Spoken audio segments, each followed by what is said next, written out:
questions. It's gonna be worth Hopefully, your while. hopefully my answers won't be too horny. So we'll meet in the Oh, middle between SAT and horny. I think we'll find a oh, place. oh. Okay. So we're gonna start off with me doing your intro, and then we're gonna get to these questions. Okay. Okay, okay. All right. So, welcome to Black Girl Tired Book Talk. I'm your host, Storm, and tonight's guest is a disruptor, a myth maker, and a writer who treats sexuality like scripture. Sierra Simone is a vicarious reader of smuttiest smut, mountains of nonfiction, and old timey books with brooding widowers. She writes stories where desire is destiny, shame is a lie, and pleasure is a language older than religion. Her resume is as wild as her imagination, firing ceramics, teaching living history in a one room schoolhouse in full 1904 school marm attire, and serving years in the library stacks, which explains why her books read like someone who knows the difference between knowledge, obsession, and sin. Her work spans continents, translated in Czech, Dutch, French, German, Hungarian, Italian, Polish, Portuguese, Romanian, Russian, and a whole bunch more. She's been featured in BuzzFeed, Cosmopolitan, Entertainment Weekly, Marie Claire, and Library Journal, which stamped her writing with a star review like a warning label. Prepare your soul. She lives in Kansas City with her husband and two children and two enormous dogs, allegedly wholesome, allegedly. Until you remember, she's once made half the romance community reconsider both their faith and their internet search histories. Sierra Simone doesn't merely write taboo, she writes permission. So welcome to Black Girl Tired Book Talk. Hi, thank you for having me. That is a hell of an introduction, so thank you. You are welcome. So let's get into it. Where did your personal love of storytelling originate? Like, was there a moment, like a book, a teacher, a desire, even when you realized erotica and taboo and dark romance and the forbidden was part of your voice? I think it started pretty early on because my mother was like a very enthusiastic supporter of my reading, but I Hmm. wouldn't say that she was the most like content curating of parents. Like she was kind of like the parent who, you would come back with a stack of books at the library. She never Hmm. looked at the titles. She was just like, whatever. And she also wanted to give me the books that she loved when she was a Hmm. young person, and kind of, I think, sort of misremembered the age when she read them. So I was probably in third or fourth grade when she gave me her first V.C. Andrews book, Flowers in the Attic. Oh. I also, I know, she was also really into this series when she was younger called Clan of the Cave Bear, which Hmm. is about like a human girl who's adopted by Neanderthals. And it ends up being very graphic later on. And so I just was sort of given these like transgressive books at a pretty young age. I think before I was sort of like, this is what a healthy relationship looks like. I Yeah. was given Flowers in the Attic. And so I think that really like all of it was sort of innate how I understood desire and romance. I think some of that was always how I was. But the first books that really radicalized me as a reader were these very transgressive kinds of books. They were books that really explored the outer limits of like what desire can look like. And so as I became a teenager, I was kind of there in the halcyon days, the early days of Archive of Our Own, of fanfiction.net, when people were still posting fanfic on LiveJournal. And Yeah. so I was really lucky because I was able to kind of expand my search for stories like that to fanfic in the early aughts, which was kind of a wild west. And Mm-hmm. so, I got to college and I started taking creative writing classes with all of these boys in skinny jeans who had like mason jars of kombucha or whatever, and and everyone was like trying to write the next great American novel, and I Yeah. was like, I want to write a really like messed up love story, and I was sort of on my own, but it really kind of helped me understand like, oh, this is who I am as a storyteller. I think Mhm. when you're a young storyteller and you're around other young storytellers, it's really easy to sort of get pulled off your own center of gravity, right? To sort of feel like, oh, I should do it the way everyone else is doing it. And if that happens to you, it can be a really long, hard journey back to who you Mm. are at your core. And luckily, I was just depraved enough, I guess, that I was like, no, I.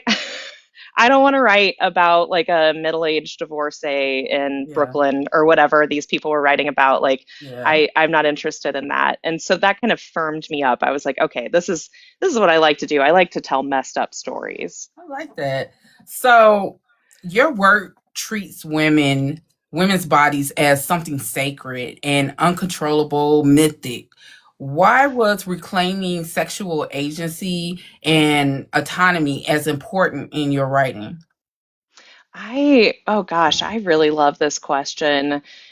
I think so. I think that there has been sort of a really important and valid movement, both in sort of our wider in our culture and also in romance and in fiction, to sort of center these parts of a woman's life that matter, like autonomy, like agency, like consent, Mhm. and to really sort of reorient what romance is around these sort of healthy expressions of Mhm. trust and loyalty and all that. And I recognize that as like this really powerful need to see modeled for us in culture, healthy consensual relationships. At the same time, I privately and personally am depraved, as I have mentioned, and I have felt this sort of like, I mean, I guess I wouldn't say it's a need for validation because it's not that outward Mhm. facing, but for myself, it's more inward facing, a need to create stories where the more liminal expressions of intimacy, where the more controversial or provocative expressions can live. Because I think that Mhm. there are many readers of romance across all genders who, while they also enjoy like these very healthy romances where the couples are going to go foster a dog or Mhm. whatever, some of us also like romances where things are just a little messed up, where this is like the way that they're loving each other is kind of fraught and complicated. Mhm. And so I have felt a need to sort of explore that space where women are enjoying intimacy in a complicated way, and Mhm. it's not diminishing them. I think that Yeah. there's the old paradigm is sort of like, these kinds of rougher or darker forms of intimacy are inherently, they take dignity away from you. And Mm. I am of the belief that anything you're practicing, whether it's a non vanilla lifestyle or just stuff that's a little rough around the edges, if it's done right, it Mhm. adds dignity to you. It makes you more Mhm. yourself. It adds humanity to you. And so to kind of tell stories about characters who are experiencing that. Mm. So let's see. Dark romance and taboo romance are often dismissed or demonized. In your opinion, is that discomfort really about sex or about women wanting to live without apologizing? I mean, I really think you've hit the nail on the head there. Like, I think that there is a discomfort with, I think that there's a discomfort with women and people of all genders claiming that sort of access without Mhm. apologizing. I think that even well meant sort of women deserve these healthy relationships, right? Even that when it's meant well and in good faith, there's a little bit of prescriptiveness in it, right? Like Mhm. women should choose this. I am Mhm. prescribing that women choose this. Where when women choose something they want fully on their own terms to fit their own needs, and they're Mhm. not, there's like a disregard for what Yeah. other people may think. I think that's uncomfortable for Yeah. people. I also think that our culture is really um, drawn to binary thinking. So either Mhm. something is healthy or it's unhealthy. Either Mhm. someone is a victim or someone is empowered. And there's no sort of like place for things to get messy in the middle, for someone to Mhm. be empowered through, say, a sort of victimizing Yeah. experience from the outside. And so I think that there is this also just natural like recoiling from Mhm. something that creates cognitive dissonance. It's like, Mm. here's this woman who strikes me as intelligent and self-possessed, and she is choosing something for herself, and it is to be intimate with a monster. Like how can that be? How can I reconcile these two things? It's complicated, right? And the reason why I think fiction exists is Mhm. because you can't just explain an answer for that in a sentence. You have to write Mhm. 100,000 words about one particular character's journey to say, this is why I think these two people should be together, even though Yeah. one of them is a priest. Like you can't just sum that up in one sentence. You kind of have to go through the journey to understand. Yeah. So publishing still pays male authors, praises them actually more, and protects them more. Is patriarchy terrified of women, especially women writing sexual agency, or is this just another battlefield where female desire refuses to bow down?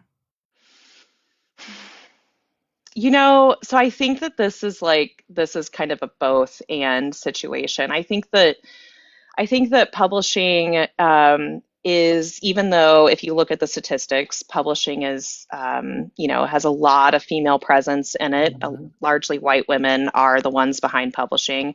Um, there is, I think, some internalized patriarchy there. I think there's some sort of self-reinforcing norms around what kind of healthy desire, what romance looks like, what the female gaze should look like. I think it's still a Mhm. little prescriptive.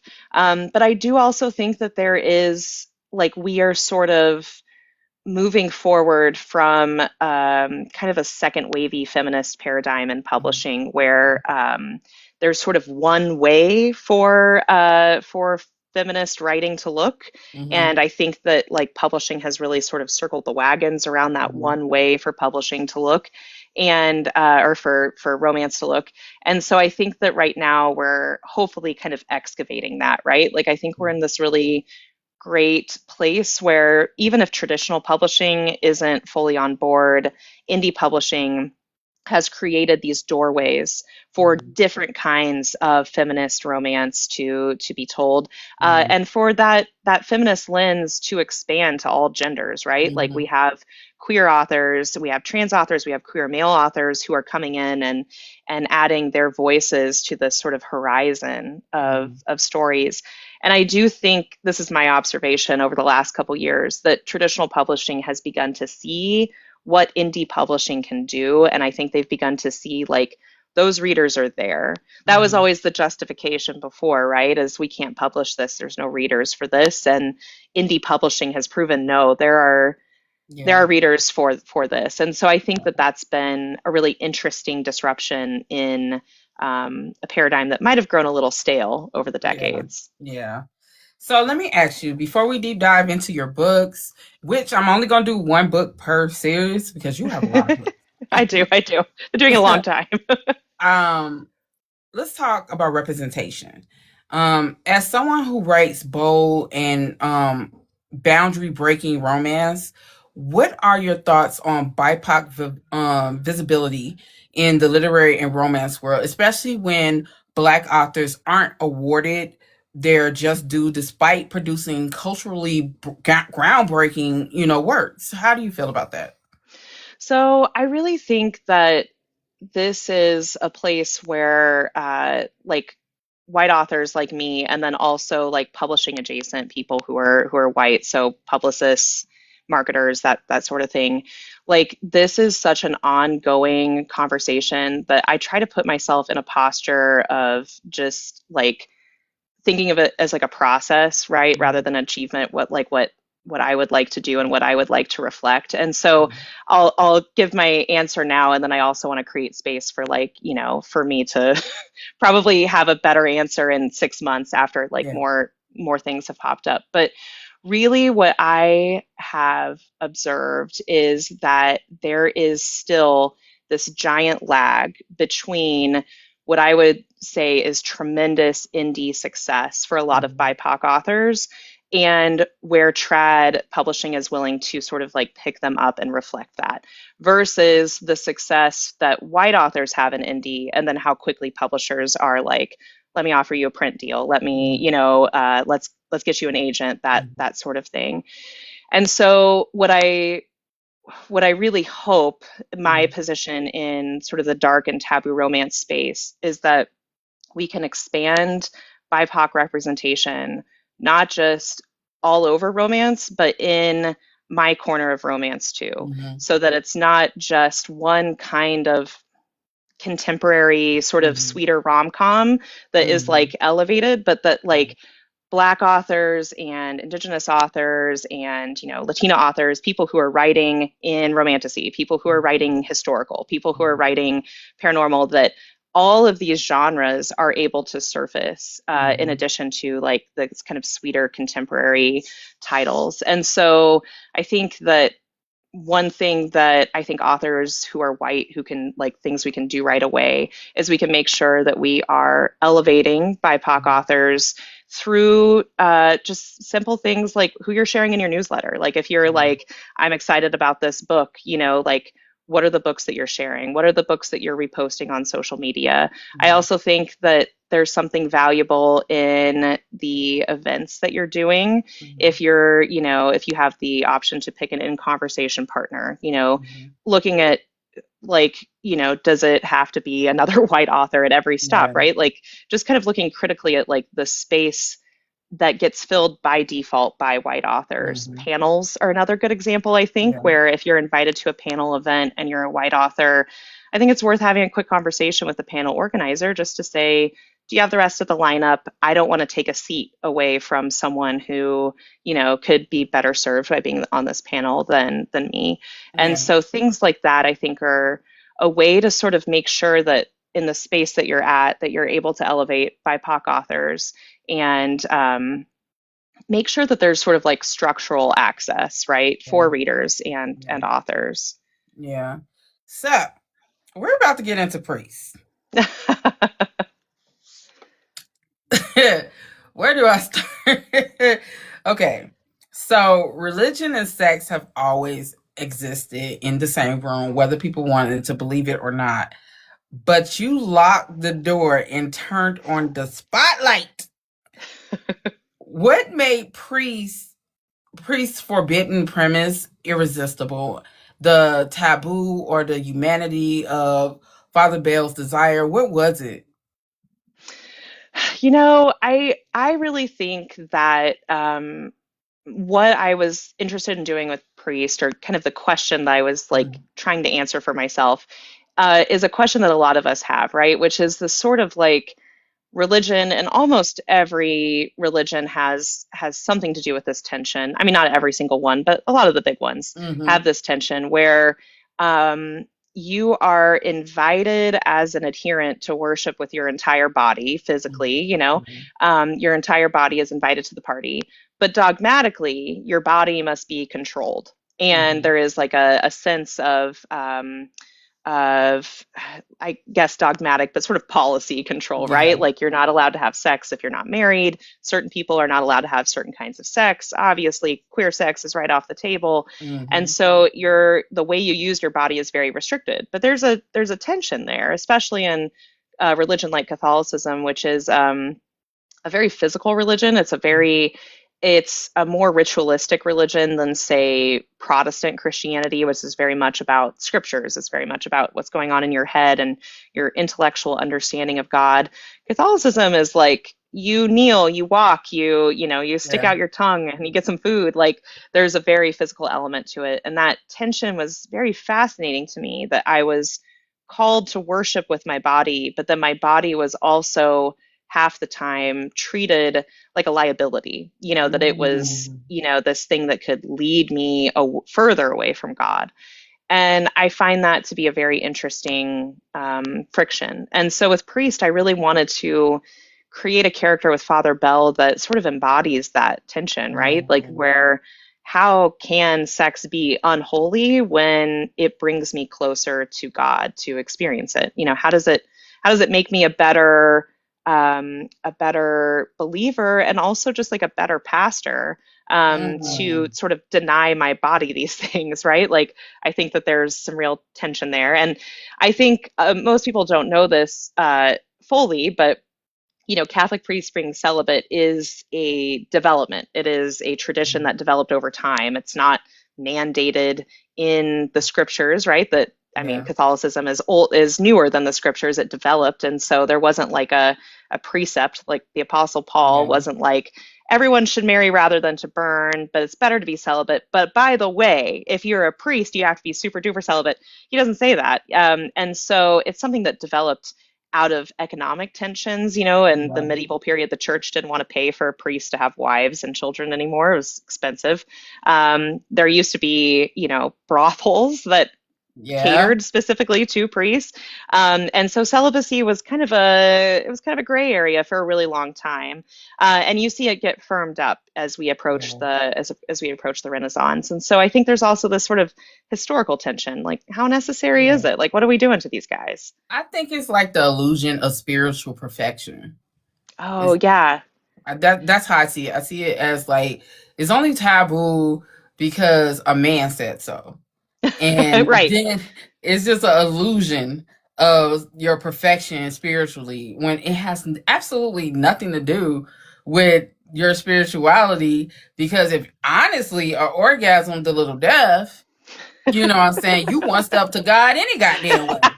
I'm just saying. that's that's such a good point. I mean, I really feel like there is something performative about it, right? Like that Yeah. there is this sort of like it's meant for other people rather than Yeah. yourself. It's this sort of like external veneer of holiness. And I think I would be remiss if I didn't say that, like, we have all seen behind the curtain now, right? Like, we Mhm. know that, like, there is some deep rot inside of the priesthood, and how I think the idea of celibacy has contributed to that Mhm. is really indelible. Like, I don't think that you can say that mandated celibacy has not created protection for these predators, because Absolutely. everyone has given them this sort of pass, right? Like this, they've Absolutely. allowed that illusion of holiness to sort of cloak great evil.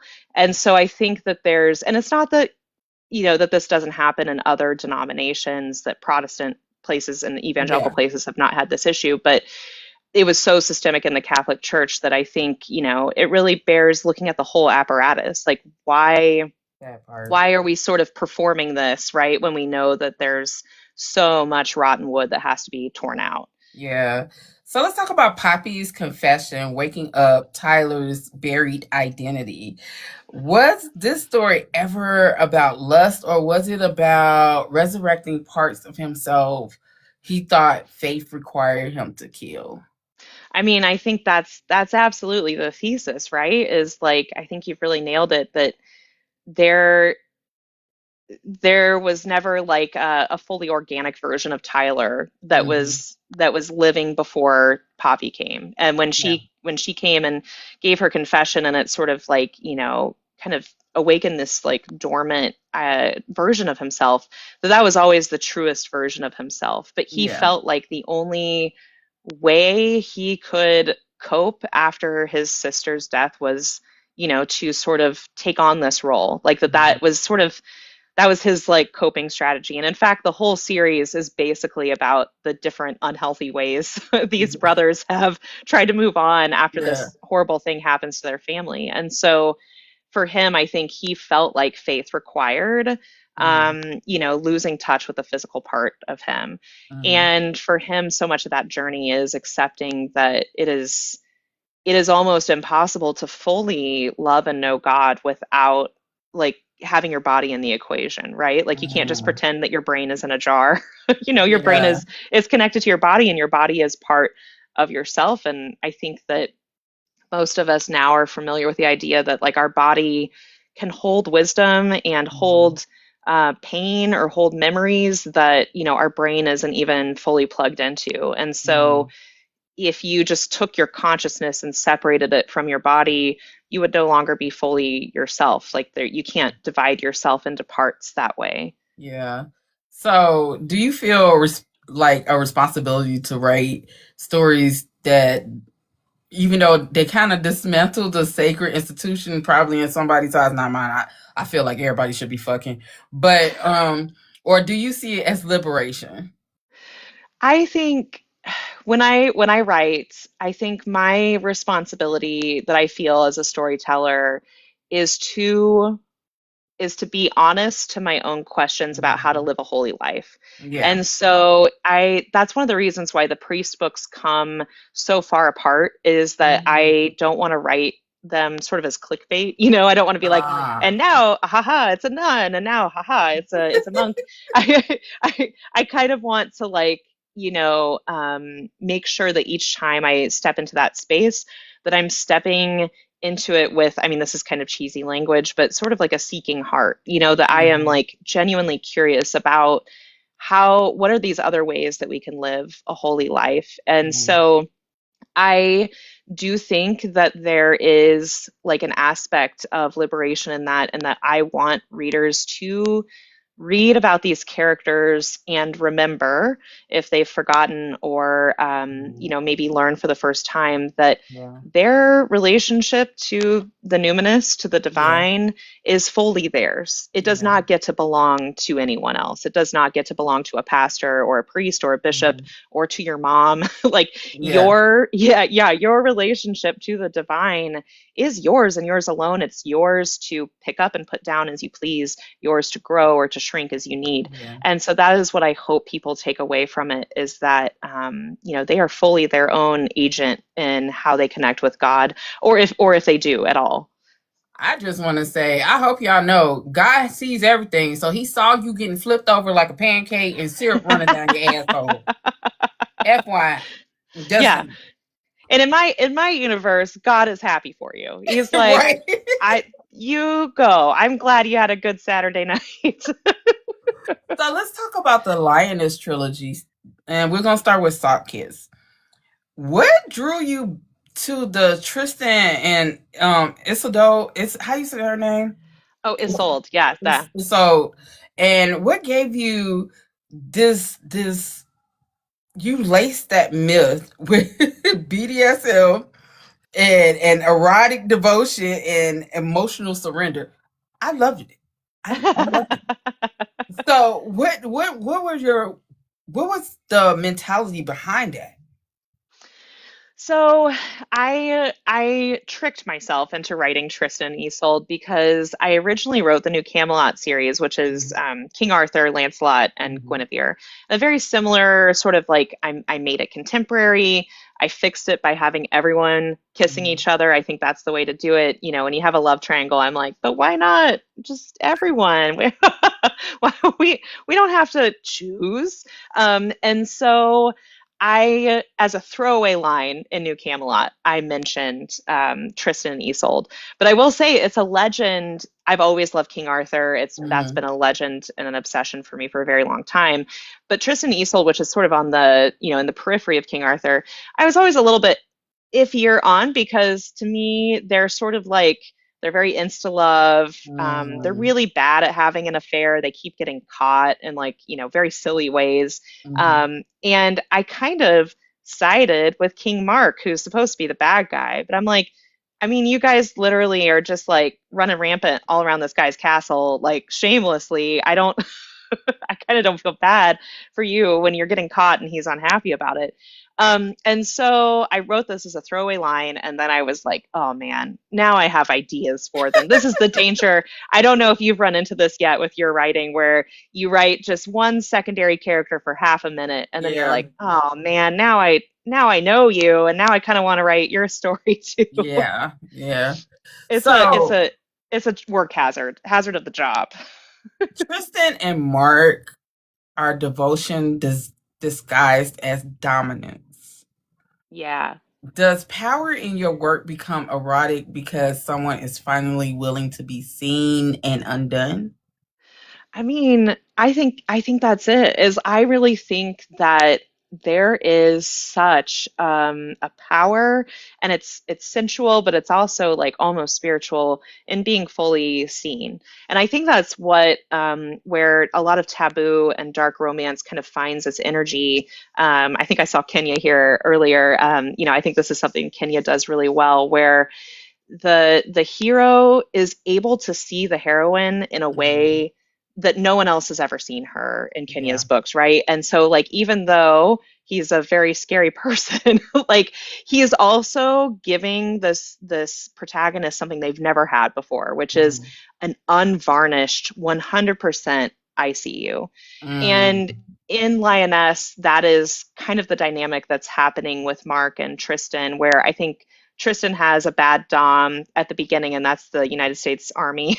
and Mhm. he's and because the army partially saw Tristan, right? Like Mhm. Tristan inside of the military was all had his needs like partially met. Yeah, yeah. And so that's why it had such a hold on him for such a long time. And then when he leaves and he starts working for Mark, it's the first time he's ever been fully Yes. seen and fully understood.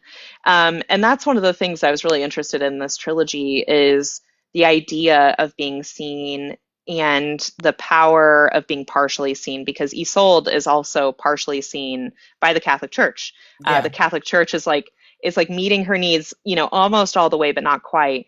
And Mark is the first person to sort of give her Mm. everything she needs in a way that doesn't diminish her or ask anything in return that she's not willing to give. So do myths become more honest, not less, when sex is allowed to sit at the center of destiny? Oh my God, I think so. And like, here's the thing, here, my belief about all myths and legends and fairy tales is Okay. that if we had the sex part of the story, Yeah. everything else would make so much more sense. All the times that we're like, oh, I don't know. I'm trying to think of a good example, but we're like, Belle and Beauty and the Beast, what is she doing? And Oh then my also, God, if she yeah, would have had sex with the freaking beast, it would have been awesome. we would have understood it. I mean, say I that is, Beauty and the Beast is very echoey of a Greek story of Cupid and Psyche. And I think Mm. Cupid and Psyche can only be understood if you understand that like they're going to Bone Town every night and Bone Town Yeah. is great.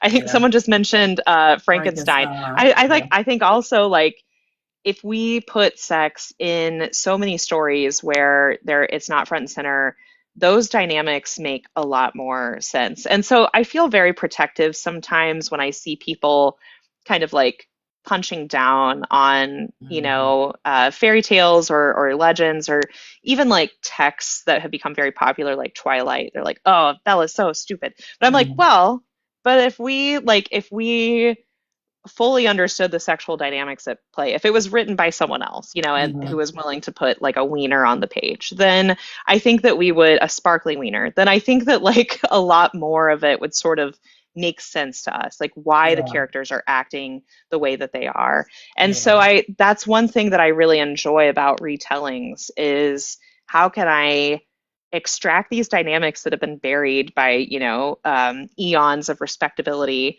Yeah. and sort of make the story, like you said, more honest. Yeah. Yeah. So I wanted to backtrack with New Camelot. So the this New Camelot, y'all, it's a trilogy. The American Queen. Lord, this trilogy doesn't break like monogamy. It like dethrones it. So how did writing MF MMF dynamics inside America's most patriotic symbols feel like subversive like justice compared to the sexual political politics that we go through? Here's one thing I will say is that I started writing American Queen at the beginning of 2016, and there was just no part of me that was ready to have a not sexy first couple. Like I had Mm, had a sexy first couple for 8 years, and so like my brain had just been like, It'll always Yeah. be sexy. This is the new normal. And so American Queen published at the end of October in Hmm. 2016 when I was like, all right, we're going to roll on from having a sexy couple to an old couple, whatever, it's Yeah. fine. And then it was like record scratch a week later in November of 2016. And one thing that I find interesting when I go back and I look at the books now is how much they preserve a sort of different sense of politics, right? Like Hmm. now it's almost like not recognizable the way that the White House operates, the way that power operates, the idea that you could trust the person in power to make like the right decisions, like all of that is almost alien. And Non-existent. so non-existent. And so that's kind of one piece of it that I find interesting going back. But when I was there, when I was writing it, it was really important to me to sort of intentionally queer marriage, Hmm. intentionally queer sort of the most prominent marriage in American politics, which is that of the first couple, and to sort of like queer the idea of like heroism, right? So like King Hmm. Arthur is this like sort of masculine paragon, and to sort of make sure that that masculinity was expanded, I guess, and Hmm. kind of inclusive of queerness and kind of just change. And it didn't feel radical at the time. It felt very natural to me, but now I'm like, oh wow, this is like we've drifted so far from this in our political leanings. The idea that like positive masculine traits were Hmm. things like loyalty, like Hmm. protectiveness, like caretaking, like self-sacrifice. Yeah. And right now, I think we're sort of existing with this really brittle version of masculinity where it's very like it's about strength and it's about sort of machismo and bullying, Yeah. and it's this very it's I've heard it described of like a weak man's idea of what a strong man looks like. Absolutely. Yeah, and I think that it didn't feel like I was doing anything subversive at the time. That felt very natural to me. But now looking back at the way that I wrote Embry and Ash, I'm like, well, I guess I'm glad that I did that because it does feel like we've gone even further off the rails in recognizing the value of something like humility and Mhm. self-sacrifice and sort of caretaking that doesn't ask anything of the people you're taking care of. Yeah. Um, I feel like it's like a real rebellion in this book about sex, like, or the idea that love doesn't have to mimic ownership. Yeah. That's how I feel about it. Yeah, like I think that it's ironic with BDSM, right? Because what it does is it makes things explicit. It Hmm. takes sort of things that are normally unspoken and kind of gives them, it says, no, this is intentionally what we're doing. And by doing that, it gives everyone more freedom. It gives everyone more humanity. And so these characters, by the end of the trilogy, I hope, feel like more themselves for Hmm. what they have given each other. Because I think that when you are giving the right person part of yourself, Hmm. your cup is more full at the end. It's Yeah. not like they're cutting off parts of you to take away and then you're just Yeah. subtracted from. It somehow adds back to you. And so I think that's always what I'm trying to write towards when I'm writing, especially a throuple, right? Is like these messy dynamics, but hopefully the messiness makes them more themselves and Mhm. fills their cups by the end. I think I'm attracted to your writing style because I am a dom. So, um, I see what I see more than just the words. Let's just put it like that. I see Yeah, yeah. more. I see the underlining arcs of it. So I really enjoy the especially I enjoy Camelot a lot. A lot. I mean I enjoy Priests. Don't get me wrong. But Camelot, I like that. I like that. Yeah, So well, and then that like there's I think one thing that I really enjoy reading about and enjoy writing about is the kind of complicated heart of the dom. yes. Like it's not just like I get to have fun because I'm spanking everyone. It's like I these people are in my care. These people that I Yeah. have concern for and compassion for, and that is more responsibility than the opposite, right? Like that Yeah. you're taking care of someone in a moment, and and they are trusting you to be vulnerable, and that doesn't mean that you just get to sort of like prance off irresponsibly with that, with that gift. Like you really have to cherish it. And maybe that cherishing sounds a little woo woo. I don't necessarily mean it sentimentally, No, but you're right. yeah, yeah, You're but like right. honor it, honor it with your attention and your concern for their well-being, whether that's for a scene or for a relationship. It's a lot of responsibility. I mean, it's a lot of work. But you know what? I think with the reason why I like it is because you bring humanity and you bring vulnerability without it looking uh less than. You know, you combine the humanity, the vulnerability, and the dominance into being who they are and the different layers of who they are and the reasons of why they do the things that they do and why it's important consent is important. Why it's Yeah. important that if I love you in my way, but it's still love Yeah. type deal. Yeah, absolutely. I mean, I think that's it. And I think that the self like clarity Mhm. that doms need to have, Mhm. you can't underestimate it, because I think for Mark and Lioness and Ash and New Camelot, like they are honest as much as Mhm. they can be about like, these are my needs, but like I will give you the world if you're Yes. if you're able to meet me here. And I think that also, like, personally, I'm a switch, and I'm my toppiness comes from more of a service, like Mhm. I'm more of a service top. Yeah. And so I'm very sort of like, when I'm writing from that point of view, that more dom point of view, that's usually how I'm thinking of it, is like, Yeah.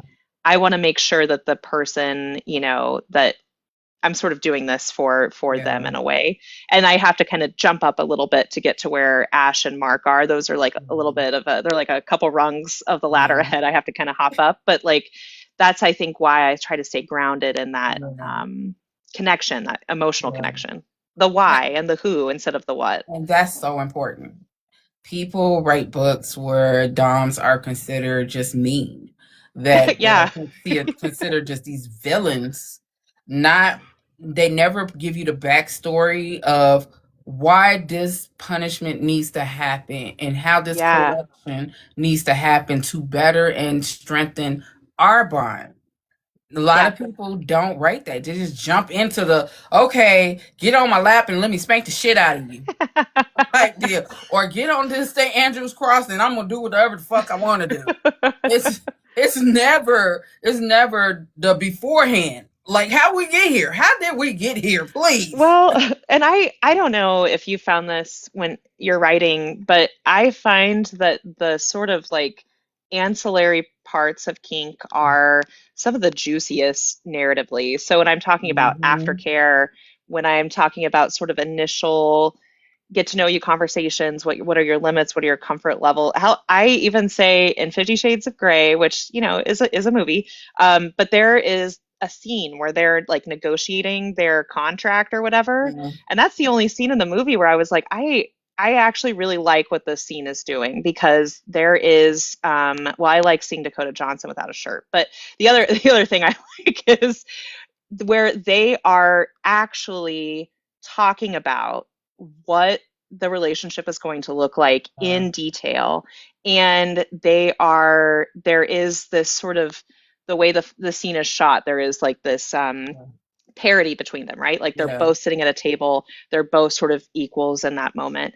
And I'm like, this is such a good opportunity for a storyteller, right? Like where Mhm. you're using this thing that seems really technical, but you're using it to reveal character, and you're Mhm. using it to show a character's agency or consent. And we can, Yeah. there's more conversations about that movie we could have, but that yeah, but that scene I felt like was really interesting. And so for me as a storyteller, I find almost the things around, say, the spanking, to be just as juicy as a Yeah. storytelling beat, Yeah. because of what they can show you about the characters. Yeah. Uh, I'm not even gonna say what I want to say about that. We can save it for if we ever meet in person. We can have a drink and you can tell me your, give Bruh. me your TED talk. Between that and 365, I'm just sad. Okay. I actually feel I've watched 365. I actually feel like it exists in a pocket dimension A where very, very it's just far it's pocket it's dimension. it's its own its own thing, you know? Whew. Lord, yeah. So with Ash, Greer, and Amber, they are powerful, political, and undone by love. Like legitimately undone by love. Was that intentional commentary that emotional vulnerability is the true forbidden territory? I mean, I definitely think so for especially for public figures, right? I Mm-hmm. actually have been really interested in watching the New York mayoral race Oh yeah, because, like, I Madani. mean, I find Mom Donnie so electric, and this is showing my age a little bit, but Obama was the first president I got to vote for in 2008, and so because I'm Girl, old, I'm I'm older 38 than now, you. yeah, and so I remember being a young person, and in my first election, I got to vote for someone who really electrified me, that I felt Mm-hmm. really excited about. And I've been sort of sad, for people who are coming of age in this, where they haven't had a politician who's been able to offer that more like unvarnished, empathetic, warm, like Mm-hmm. charisma. And so I loved watching Mom Donnie because I'm like, I'm so excited for everyone who gets to feel that feeling, right? Of like, Yeah, here's this person that I feel connected with, like the stories of people who would go to his like yeah, organizing meetings when he was still like barely a candidate, and they would mm-hmm. walk out ready to march to war for this guy. Yeah, And so I think that when you're a public figure, you are coached and with some wisdom mm-hmm. to have an external persona, right? That Yeah, that your internals are supposed to be private and inaccessible to the yeah, public. But I also think that the best quality in a leader is empathy. yeah, And how do you balance the ability to have empathy with that sort of need to sort of keep a persona gate between you and the public?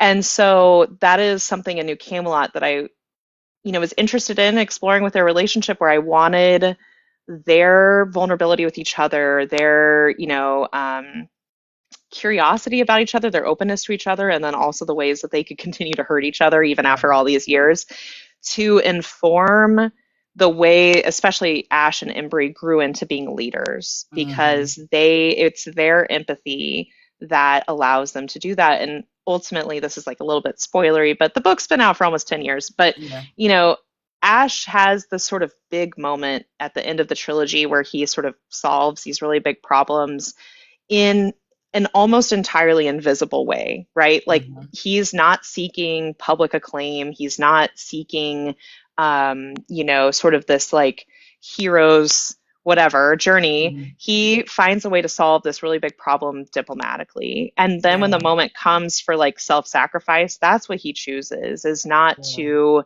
sort of elevate himself, but to put himself between danger and the people that he mm-hmm. wants to protect. And I think that that is one of the most important qualities of leadership. And I think it's Mm-hmm. kind of contradictory. And so it's easy to throw away, right? Is that Yeah, I want to be a leader so that I can humble myself, so that I can offer my humility and my work to the mm-hmm. people that I've offered to serve, not so that I can continually be elevated. I don't want a character who wants power for power's sake. I find that really gross.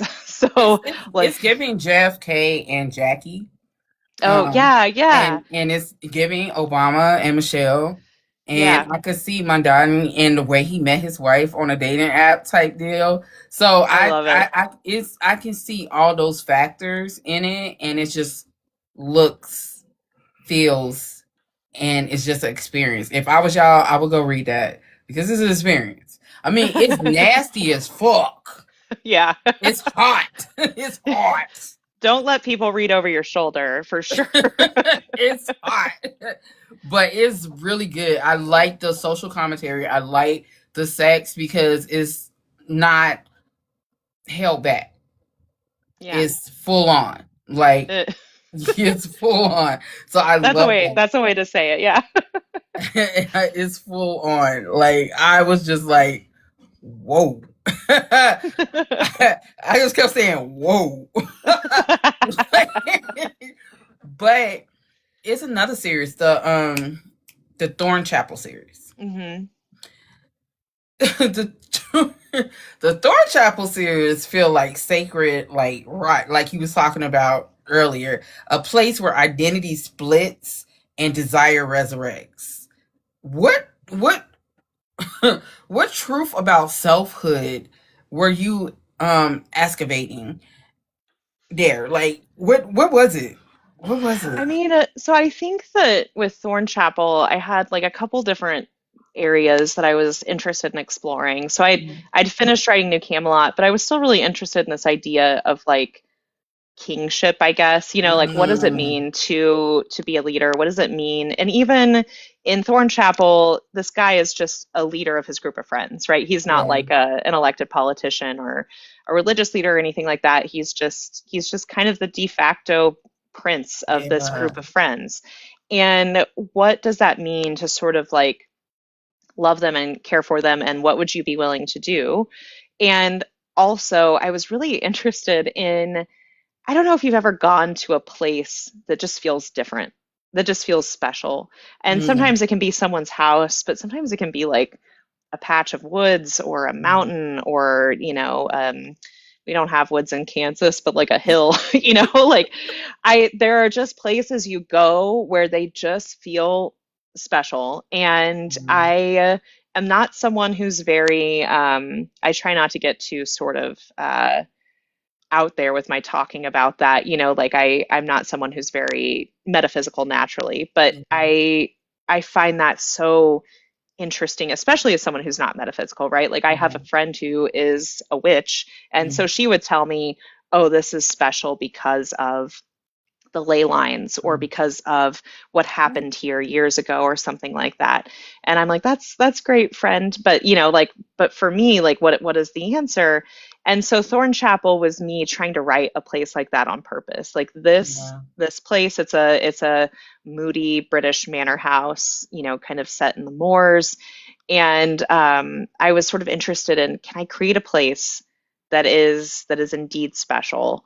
And it mm, is, and when you go there, things are possible that are not possible anywhere else, and you can be a different version of yourself there. mm, And so all of the characters, they have these other lives, in London or wherever mm, else. But when they are there, there is something that place knows about them that they can't know about themselves anywhere else. And so yeah. that is sort of the energy of Thorn Chapel. So before I ask my next question, June said, Sierra, what's your easiest book to write?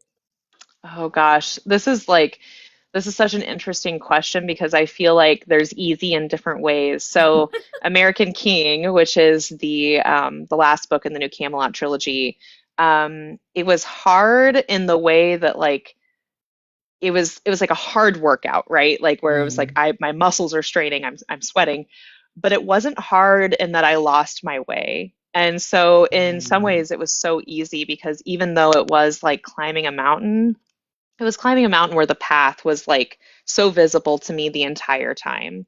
mhm, And because there have been books where I've definitely gotten lost and turned around and had to throw away part of it, mhm, and this was a book where almost every word that was in the first draft was in the final draft, which is very rare for me. There's mhm, usually, at least a couple cul-de-sacs that I take that I have to trim out later. And so it was a really beautiful experience because it wasn't easy. Like I was definitely sweaty and fatigued by the end of it, but also it's the only book I've written to this day where the end point was so clear and the path was so clear, and it was true. Like it wasn't just like I mhm. was fooling like myself, which I have done before, where I'm like, I Yeah, know exactly what this book is, and you get in and you're like, oh, I was yeah. I was wrong. This was really clear from the beginning. So the clarity of it was really really beautiful. But my easiest books are generally the ones I write with Julie Murphy because they're all funny. And so like, there's a lot of like we just write them like we're at a slumber party and it's 2 in the morning and we're Mhm. eating cold pizza. Like it's really Yeah. easy in that sense. I don't ever have to lay face down on the carpet and Mm. just blink against the carpet while I'm writing those books. So back to the Thorn Chapel. I wanted to ask you, what nearly broke you while writing this? Like, at what was there like a breaking point that taught you more about you as an author? Yes, I think so. So I think that what was really hard about Thorn Chapel, and I think that most authors sort of instinctively do this, right? Which is that you know the book that you want to write, or you know the series you want to write, and you know that you might not have all the tools in your toolbox to write it, but Hmm. you're just going to go ahead and like jump out of the plane anyway and just Yeah. hope that you can like sew the parachute on your way down. And I think that there was a moment where, so usually in a series, in if it's a two or three or whatever, probably a 3 or 4 book series, in the middle, so book two and book Hmm. three, you're expanding the series, right? So you're sort of like Hmm. dilating, you're blooming, Yeah, you've yeah. got this expansion going on. But then you got to bring it all back together. Like everything's got to like, Yeah. this is like act 3 in a movie where all the subplots and like everything has to like connect. Hmm. And so I remember I was writing Harvest of Sighs in the first half of 2020, and I'm sure we all remember that that was like an awful time. And so I've got these like kids at home, we're trying to do like virtual school. It's Yeah. going badly. We're afraid that, everyone we know and love is going to die. Yeah. And so I'm trying to write this book where I'm about to get to this tipping point where everything sort of comes back together. And that was really painful, like intellectually, Mhm. to sort of have 6 different characters who had, there's like degrees of interlocking relationships. There's an MMF relationship and an FF relationship, but also they're all sort of like in a relationship together. Yeah. And so to like make everything line up and then also set the stage for the book where everything, all the dominoes finally come down, Mhm. that to me was so complicated. I don't know that I'll ever be able to write a book with 6 main characters again. I was like, Ah. I have so much respect for authors who can have that kind of sprawling cast of characters, because it was so tricky to have everyone's arcs sort of like line up in a way that they would kind of come to their own act threes individually, but all together. Oh my God. Yeah. So now It's I'm like 3 or less. That's where I'm at. it's an author named E. Bowser. She writes urban erotica. She has at least 12 characters in her book.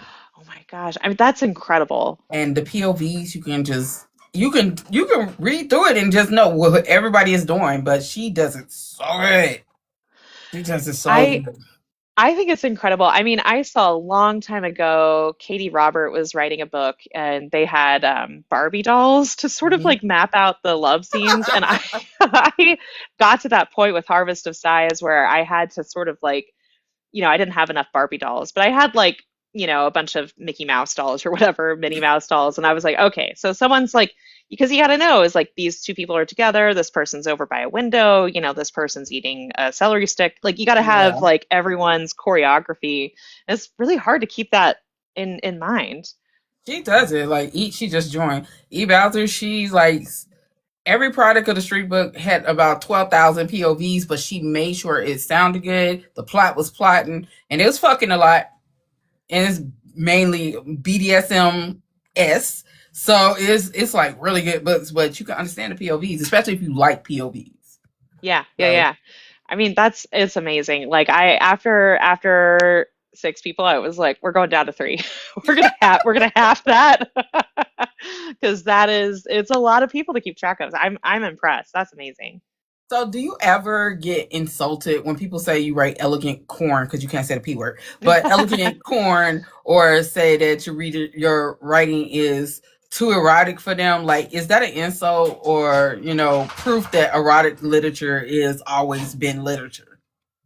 I think that it has always been literature, and actually so people saying corn or, Yeah. SMUT, like that does not bother me at all Hmm. because I think that even if people mean it in a denigrating way, the Hmm. problem is that those words are used in a denigrating way, not whatever my work is. Yeah. And so I'm like, no, I think corn is valid. I think erotic work, whatever medium it is Mhm. valid in every expression. And so you can't insult me by comparing it to what I see as an equally valid Mhm. form of erotic content.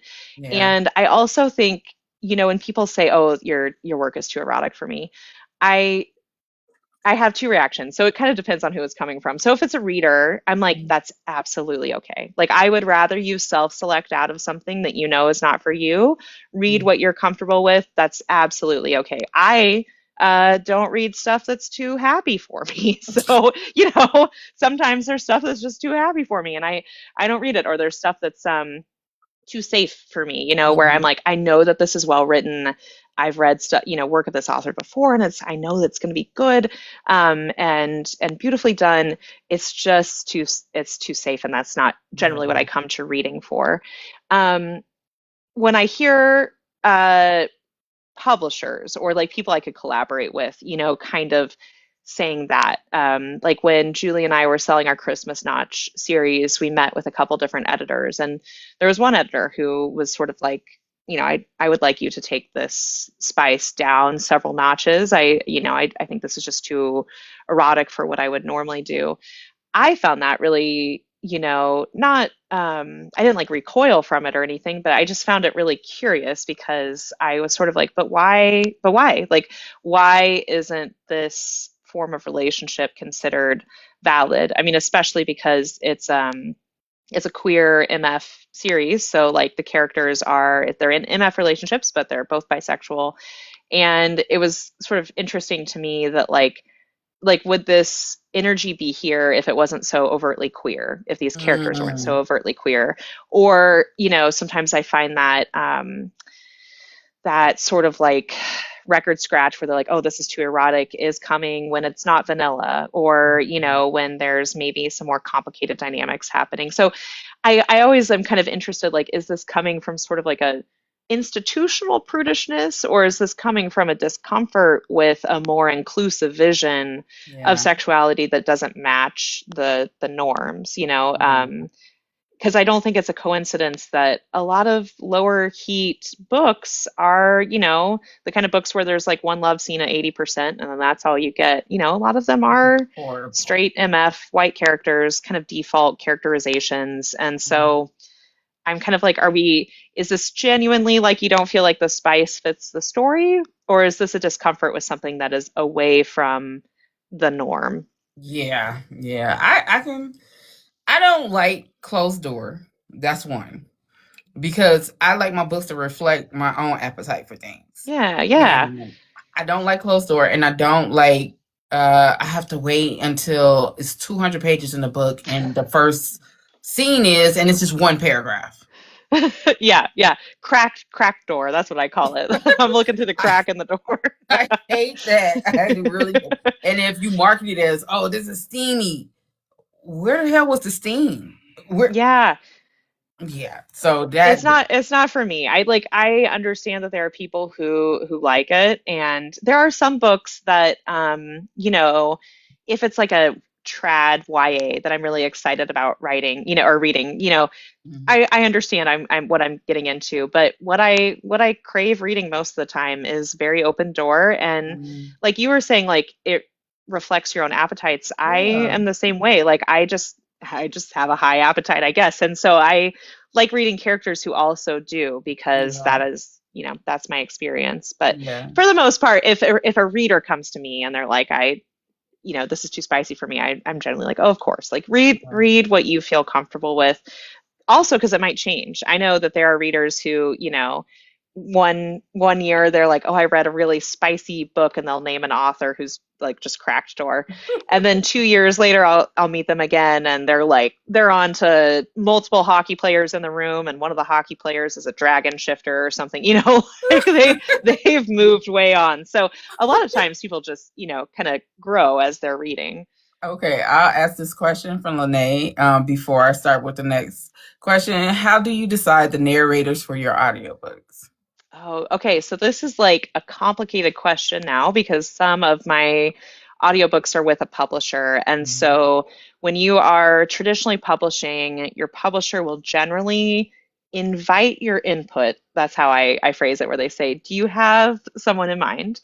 But what you have to know is that publishers are concerned with their own schedules first and Mhm. foremost. So if a narrator's like, I can't get to this until later, as an indie author, I could say, well, I really love this narrator, so I'm going to wait for him or her to be ready, and I can delay the release a little bit. But HarperCollins isn't going to do that. They're like, no, whoever's available. And then most publishers that I know of have a narration cap. So they're only going to pay a certain amount of money per finished hour for a narrator. So there are some narrators who are a little bit pricier that some publishers will say, no, we're not Mhm. shelling out that money for this narrator. And so they'll only work with narrators who will work for their cap. Um, and I think that it's fair for narrators to say, like, well, then I'm not going to take this job because they also don't get royalties. So they don't like the money they make on an audiobook is the money they make and they never see another dime. And so, a lot of, for most narrators, that's the only way they make money is their per finished hour fee. So Mhm. there's a little bit of like tension, right, between what publishers want to pay and what narrators are willing to work for. So we can give suggestions, and then the publisher kind of sees how that lines up with their budget and their schedule. With my indie books, I am really usually looking for someone who I think does vulnerability well. I think that there's a lot of, especially men, who will do like a good Corbin, growl. Yeah, Corbin, Sean yeah. Christensen. Oh, amazing, amazing. There's so many great ones. But yeah, one of the reasons why I picked Sean for Saint actually is that I think Sean can go from just this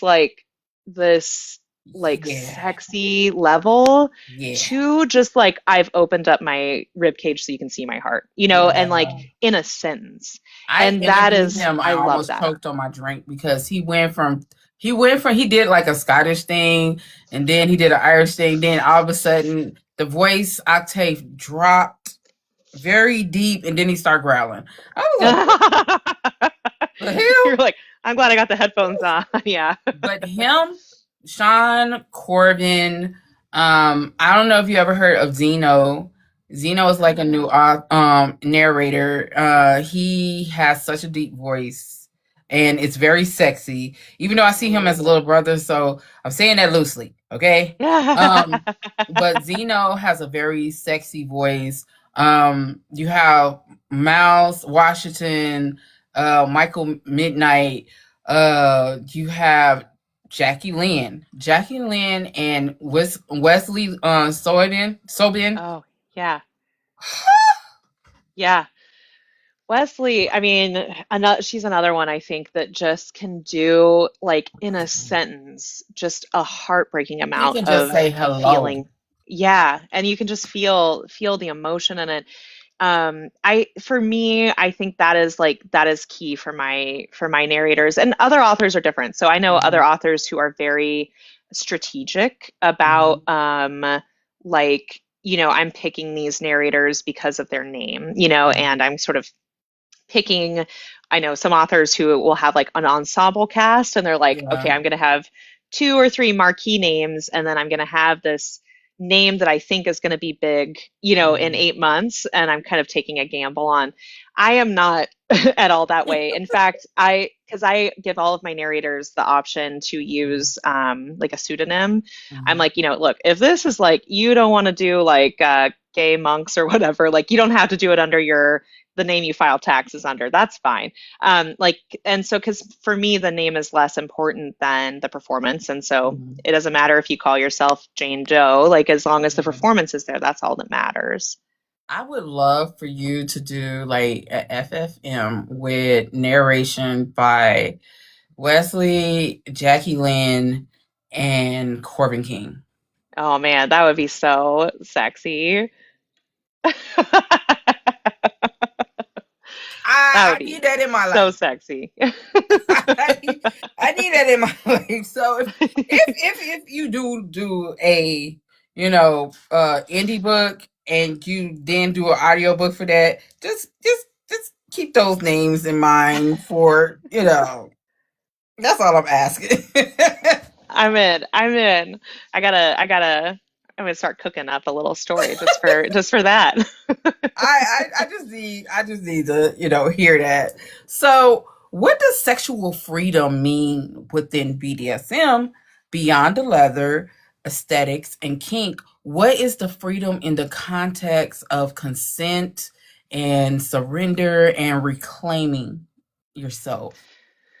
I mean, I think you could probably add to what I'm going to say, but I think the for me the gift of kink from both sides is the is someone saying, I am going to be an unvarnished self with you. I am going to Mm, trust you with my curiosity, with my mm, desire, with an uncurated version of myself, I guess, which is interesting because I do think that the space of kink, the capacity of it yeah. is curated, right? We are saying we are stepping together into this dynamic, and there are rules, and there is a finiteness to it in the sense Mm, that one of us can say we need to step out of this space for a minute. So mm, conceptually, like there is this curation, but that exists so that inside of it you can stop being curated. I mean, I have done things in scenes that if I was doing vanilla sex, I would have been so embarrassed by, like your body reacts a certain way. yeah. I'm not a crier, but in a scene I do cry. And that is such a gift to me actually because I struggle to cry in real life. And so knowing that I can step into a scene with a partner and Mm, have them help me cry is like some of like it's such a beautiful gift and exchange.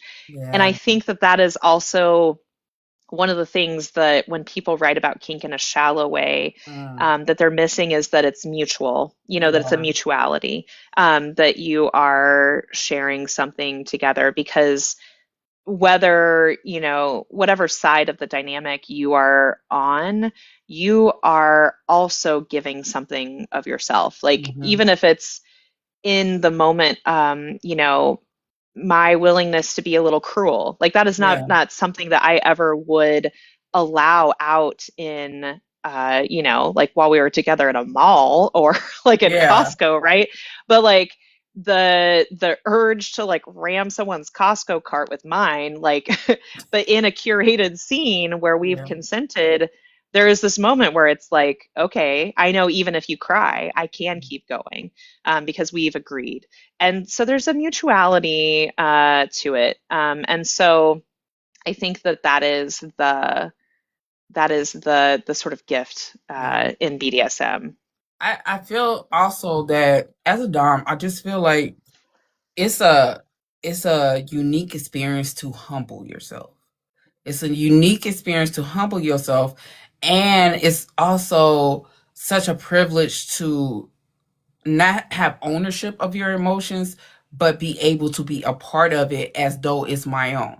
As if it's like I'm covenanting a child and it's my own, emotions and every nuance that is that person, I must know in and out. And failure to do that is failure to me as a dom. You know what I'm saying? So the Hmm. dependence goes both ways, Yeah, and just like the honesty literally have to go both ways yeah, because without it, it's just gonna fall apart. yeah, You know? So, yeah, absolutely, absolutely. so taboo. Taboo is such a construct that is man-made for some instances. Shame is inherited. I want to say that again. Shame is Yeah. inherited. It is not a thing, it is inherited. Why do you think women's erotic imaginations terrify institutions more than the politics ever has? I, you know, I think that I think that it is this, that at its core, imagination is one of the most central expressions of self. And Mm. so institutions that survive Mm-hmm. on um, controlling self, like that survive on sort of making a self a secondhand citizen, or making self a sort of a secondary repository to, say, like a male self or whatever. Mm-hmm. Like, of course they're going to be threatened by imagination, because imagination is cannot be bounded by law, policy, social Mm-hmm. stricture. Like, I mean, I think this is actually what terrified men in the 1700s when women started writing books and Yeah, stuff, yeah, was like, oh my God, they're writing down what they think, and they think, yeah, like, we gotta stop this. This is destructive. And yeah. there was a wave of fiction moral panic that started in the 1700s, where, sort of the powers that be were sort of like, the most brain rotting, soul Mm. rotting thing you can do is read a novel, which is, Yeah, sort of hilarious now. yeah, And also, I think, puts into context a lot of moral panics now, where we're like, these kids on their YouTube. It's like, this yeah, has existed since forever. yeah. Which is why in the 1700s you'll see a lot of novels take the form of diaries or letter entries, so that people could sort of be like, oh, well, it's not really fiction. It's almost like it's real, right? And Mm-hmm. so it's this idea of like, I'm pretending that it's real. And so I think that there is even now this anxiety about the fact that no matter how much you control a person, if you can control their bodies with Mm-hmm. legislation, you can control their money, you can control their social access, Mm-hmm. you still cannot get all the way inside of someone to control their heart and their mind. And Mm. that's terrifying to people who want control.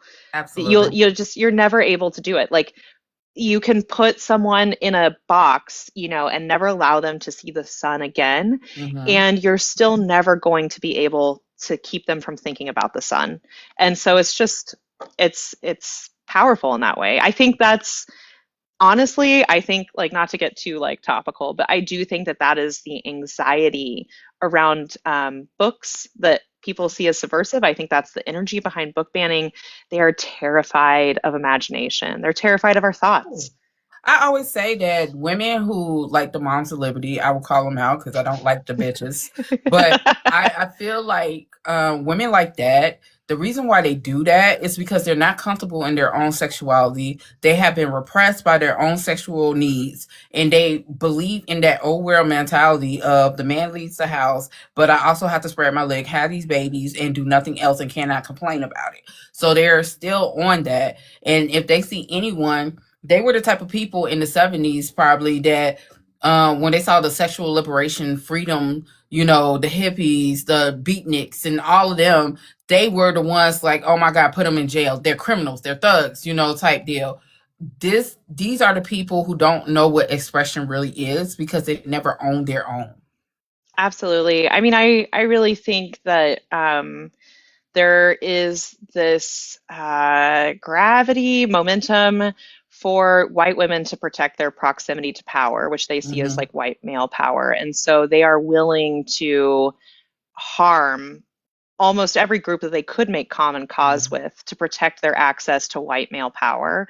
And they think that this is how they perform it. I mean, the Yeah. irony being, I'm like, these men are never going to protect you. Like, what are you doing? Like, you're never going to cater enough to No. white patriarchy.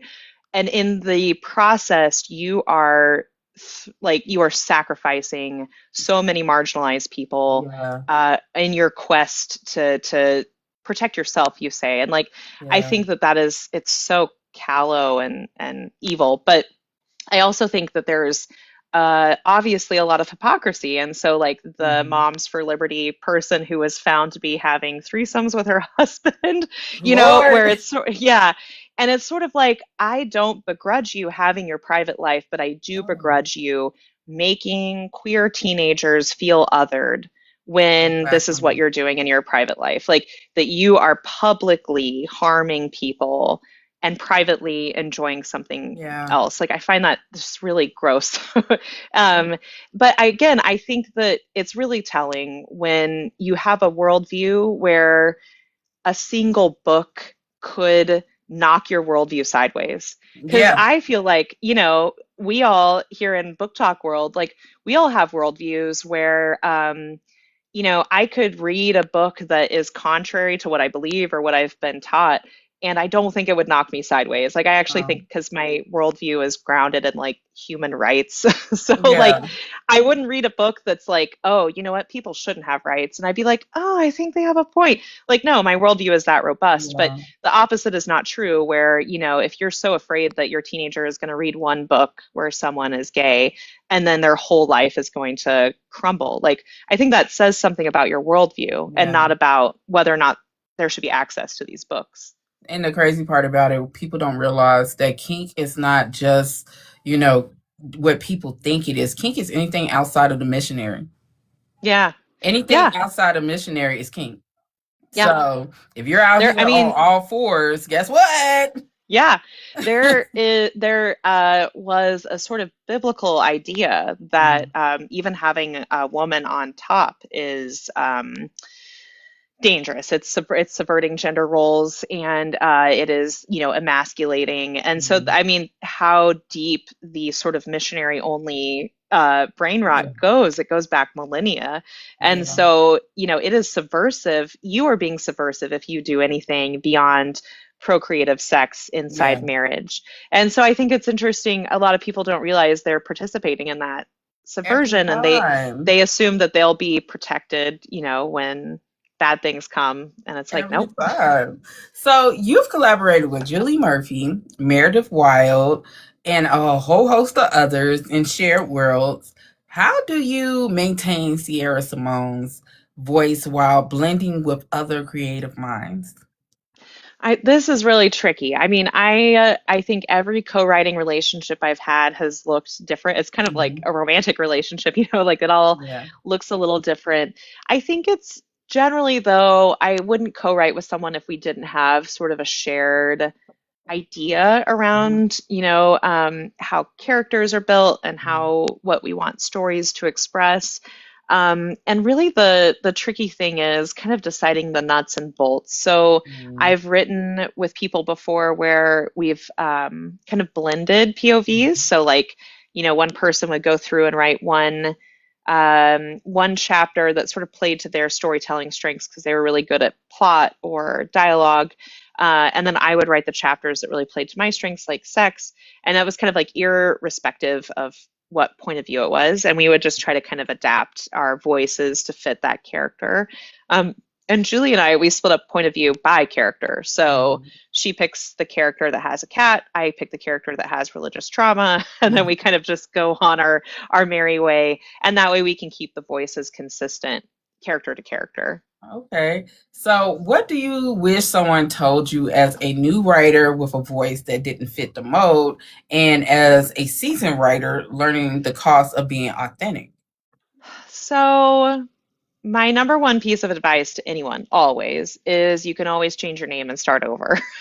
So if if if for some reason, you have kind of built a brand that's not working, or you haven't been able to really clarify your brand to yourself, but now you know what it is, but you're sort of like, you feel kind of bogged down by like lower sales or something, you can always start over. Your book contract gets canceled by a publisher, you can start over. Like, there's no barrier to you being an authentic storyteller the way you want to be, other than yourself. You are the only barrier. And so if you want to Yeah. keep writing, there is a way. You can just change your name and relaunch.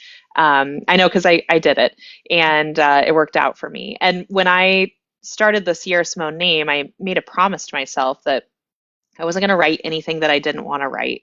Hmm. Because at the time, it was just going to be sort of my little indie publishing repository, that, would have like, just whatever random stuff I wanted to write in it. I didn't even, it was 2015. No one was talking about Yeah. brand back then. I didn't know. It was just gonna be whatever, whatever I wanted to write.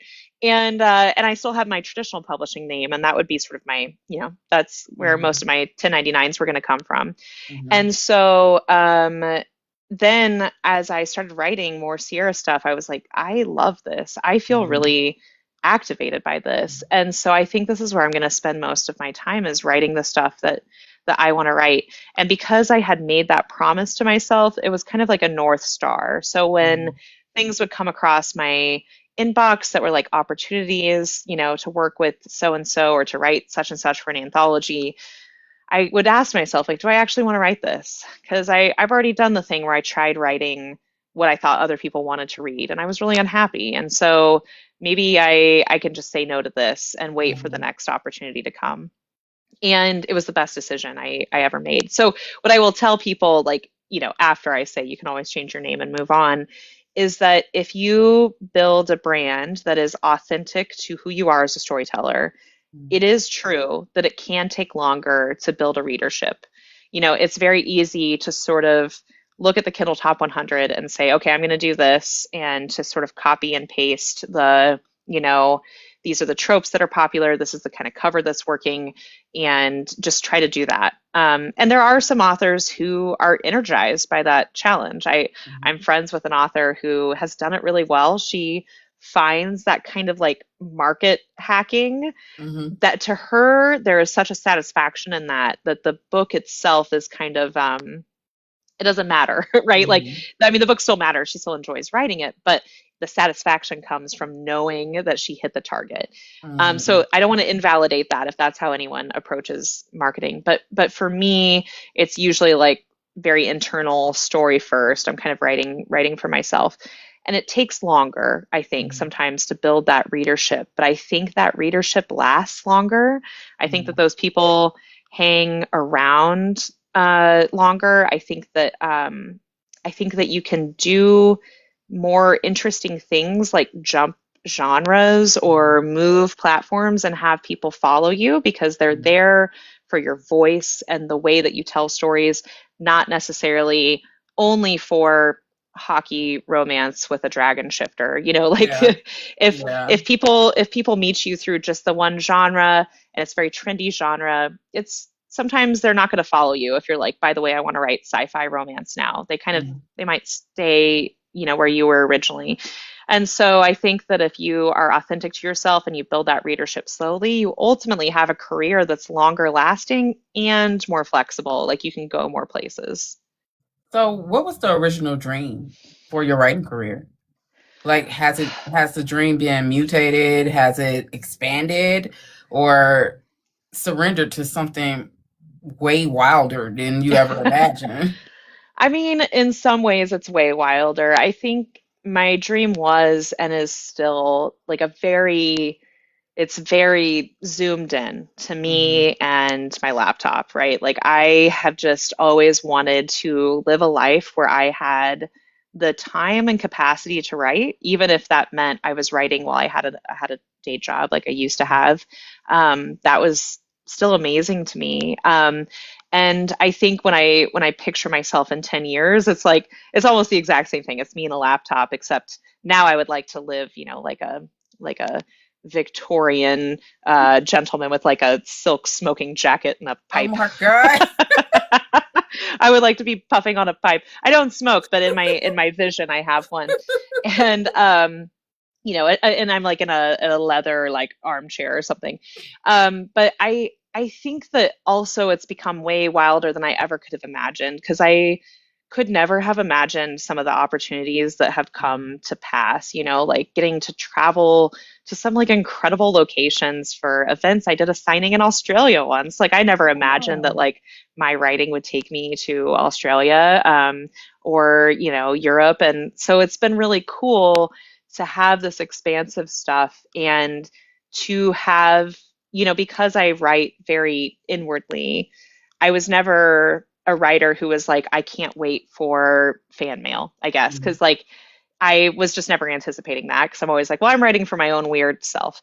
But Yeah. then when you get those emails from people who are like, I am weird too, and I'm so glad you wrote this, my fellow weirdo.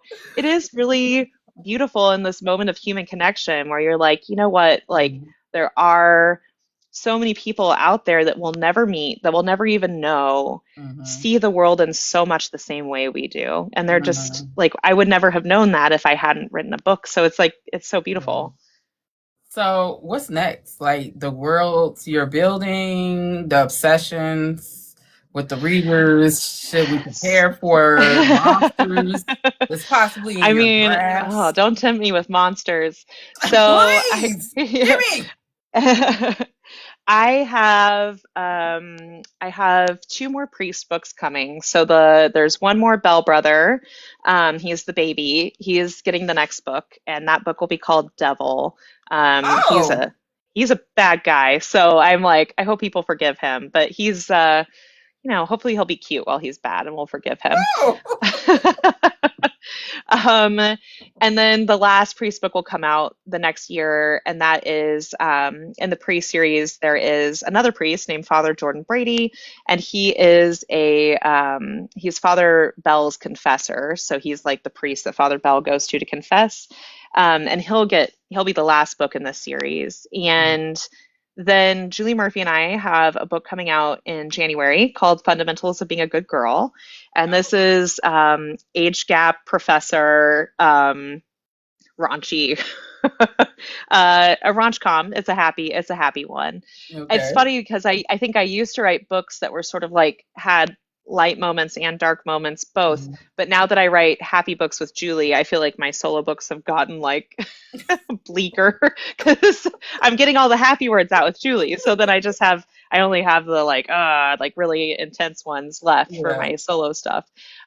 So Fundamentals of Being a Good Girl comes out in January, and then Devil comes out this summer, so summer of 2026. Okay. So where can people buy your books and find you at any book signings, follow you on your social medias? Where can we do all that? So you can find me here on TikTok at the Sierra Simone, and same thing on Instagram. It is Flavia Vasquez who runs the account. So if you DM me, I mean, she'll tell you it's Flavia, but that's Flavia. And anything she posts is her unhinged genius. So when people are like, Sierra, you're so good at video editing. No, I'm not. That's Flavia. Flavia's good at video editing. Um, and the signings. I am doing Love Y'all in Decatur, Georgia, Mhm. February, and then Love Letters to Boston in October, which is a Bell's signing. And then I Okay. think Julie and I are going to jaunt around town a little bit when Fundamentals of a Good Girl comes out. So that is, we haven't announced all the stops yet, but I think we'll be hitting the West Coast, a place Mhm. in Texas, somewhere near the DC area. So we'll be hopping around a little bit too then, and I think we'll make that announcement probably in the next couple of weeks. If you ever come to Chicago where I'm at, please hit me up. I would love to interview you in person. Oh my gosh, yes, I didn't realize you were in Chicago. You Hmm. guys have a couple great bookstores there because you've got Last Chapter and Love Hmm. Suit Arrow, and that's really cool. So, what is one truth you hope readers take away from your stories? Oh gosh. I hope that all of my stories are about being fully human. Your body and your mind and your heart being one version of yourself, Mhm. all of you. And I hope that, when readers finish reading, that there is a sort of sense of all of those things being connected, that they have Mhm. felt emotions with their body, the kinds of things you read and like you just feel like your bone marrow hurts, like your funny bones are Yeah. thrumming. And I hope that people are able to sort of carry that into their daily lives, that, we Yeah. love the people around us with our bodies, Yeah. and we use our bodies intentionally with our minds, and that especially right now in the time we live in, that, if we have clarity about what we believe in our hearts, that our hearts will lead us to action that we take with our bodies, whether that's showing up, to protest or to help at a clothing closet or a food Mhm. shelf, or that our hearts will give us the clarity to do things with our bodies, and then vice versa, that we'll listen to our bodies when they're telling us things that we need to know. So I just hope that, yeah, people finish reading and they feel like that wholeness, like that sense of humanity just in all of themselves. I felt humanity, but I also felt that my meow meow was purring. Um, Well, that too. and I felt like any position is a good position. I mean, let's just say it's good to open up the repertoire, try some new things. Age isn't nothing but a number, like if you see someone showing you how to do the butter churner, then try to do the butter churner. That's all. You want to try X marks the spot? Try X marks the spot. You might Oh, need some Jesus. pillows, but you can make it happen. So I'm gonna do your outro. I'm gonna say 2 announcements and then we can get out of here. All Perfect, right. perfect. All right. So here's your outro. Sierra Simone does not write stories. She writes scripture for the unrepentant heart. She drags shame by their lace fronts. She baptizes desire in gasoline. And she reminds us that sex has always been myth, memory, ritual, and rebellion. Her characters kneel, but they never bow. Not to the patriarchy, not to the purity, and certainly not to the silence. So, if you didn't believe eroticism was literature, tonight proves Sierra Simone is the sermon, the sin, and the salvation. And as I always say, stay loved, stay loud, and stay black on motherfucking purpose. Thank you. That was beautiful. You're welcome. So I wanted to say this. You wrote the Camelot stories. There is a reader on here that owns a tea room, and it's called the Urban Tea Room. And she makes teas for characters, and she turns your characters into teas based off of their whole shindig. And I know she's doing some for a couple of. I know she did for Jaquel J, E. Bowser's. I know she's working on with some other authors, but yeah. So this is the thing. It's called Books and Blends, and Okay. she makes these teas. They're fresh teas, and they're based off like the characters and stuff like that. And so That is so I cool. I was gonna ask her to like get in contact with you because I would love a new Camelot tea. I know, that would be so cool. I haven't seen anything like that before. That's awesome. Yeah, the teas are so good.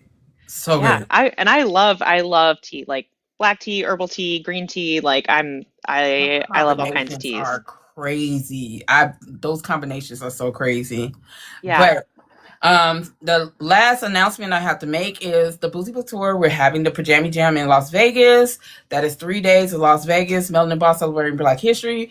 If you have not got your tickets, it's 50% off now for your tickets. It's 3 days of karaoke, party buzz. What else is going on? Movie theater, is laser tag and arcade. We're having the Melanin Ball, a Pajama Jam, and we're having a treats and sweets and trap thing. And then in June 19th through the 20th, y'all know it's the BDSM book signing. And that is an immersive event. You must sign an NDA. This is 21 and over. It's a book signing, but the meet and greet is Sex 101 and Adult Toy Central. And then the book signing, and then at the Church nightclub in Denver, Colorado, we'll be having an immersive BDSM experience. No cameras, no alcohol, and it's consent. Right? So reason why you have to sign an NDA, because what you do is your business and nobody needs to know your business. Okay.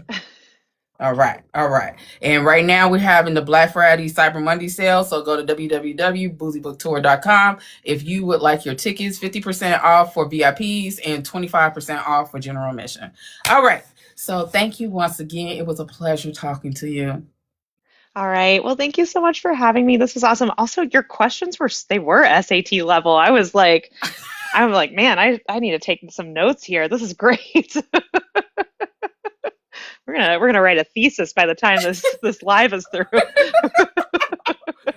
I look, I have a very inquisitive mind, and I took my book reviews because I usually write book reviews, and I come on the camera with a notebook, and I will give you the general idea of the book and give you a thesis level breakdown of the book review. Sometimes funny, sometimes chaotic, but that's just how my mind is. So during the podcast, I'm able to ask questions to the authors the way I would do my book reviews. Oh my God, I love it. I love it. Well, thanks for having me on. It was so much fun talking to you, and I feel all stimulated now. I'm like, I need to go I need to go write or something. Like my brain is all popping off with ideas. You still owe me a drink. You owe me a Yeah. drink and a conversation. Well, you owe me a rant about a movie, a certain movie, so I won't forget. Yes, I do. Yes, I do. But you guys, tomorrow I have Rosemarie. She is another author that her smutty goodness is just horns and all. So make sure you tune in 6:30 p.m. Central Standard Time, 7:30 p.m. Eastern Standard Time, and then on Sunday we have Nia Davenport. So yeah, yeah. That's awesome. So Let's once tune into that. again, thank you so much, and Thank you. I was